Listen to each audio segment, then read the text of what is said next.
you very, very much. And what a pleasure, what an honor, what a privilege it is for me to be here once again to celebrate the Persian New Year, Nowruz. Did I say Nowruz, okay. And I wish for each and every one of you a peaceful new year, a happy new year, prosperous new year, but a year of safety for your loved ones at Camp Liberty.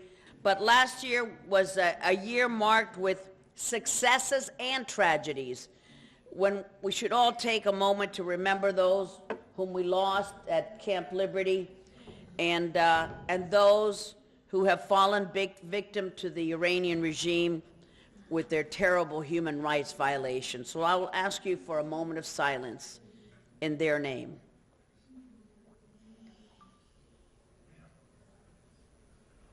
And human rights violations have increased during this so-called moderate Rouhani.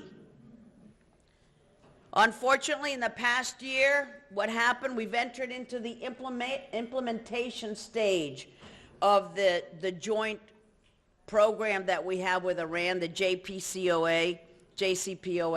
What a terrible thing to shake the hands of the oppressors, to say, we're going to trust you because you're going to do the right thing.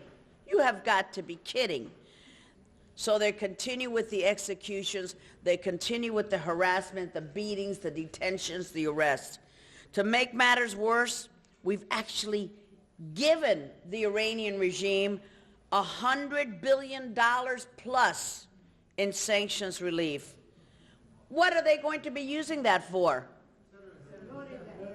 Absolutely, terrorism. Undoubtedly, it will be used to support its abuses and support for terror. There is no doubt. They're not interested in the well-being of the Iranian people.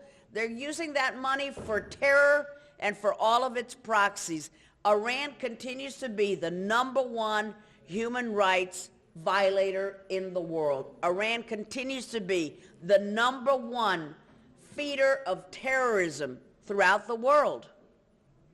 And now we've given them more money to continue to terrorize the globe. So this year we need to not only make sure that we hold the Iranian regime accountable over its nuclear power, but we also need to hold them accountable for its many, numerous, too many to even mention, human rights abuses. We need to fully and vigorously enforce our human rights sanctions. We need to expand them. We need to make them even stronger. We can still tighten the terror sanctions that we have. We can still tighten the human rights sections of sanctions that we have. We can still tighten the ballistic missile sanctions that we have. So we already have them. We need to expand upon them, make them tougher, and apply them. They deserve it. They've earned the right to be sanctioned. Now, as you know, the Iranian Revolutionary Guard Corps is Iran's army that exports its terror, exports its revolution, and it controls, as we know, a large part of the Iranian economy.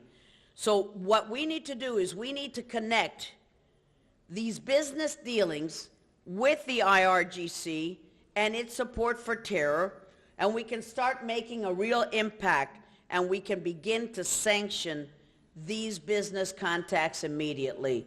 So I want to wish you a blessed new year. I want you to know that you have many friends in Congress. You just heard from the chairman of the Foreign Affairs Committee. You have so many friends who are with you, and we will continue to be with you until that regime is no longer there and that terror machine is no longer working. Thank you so much.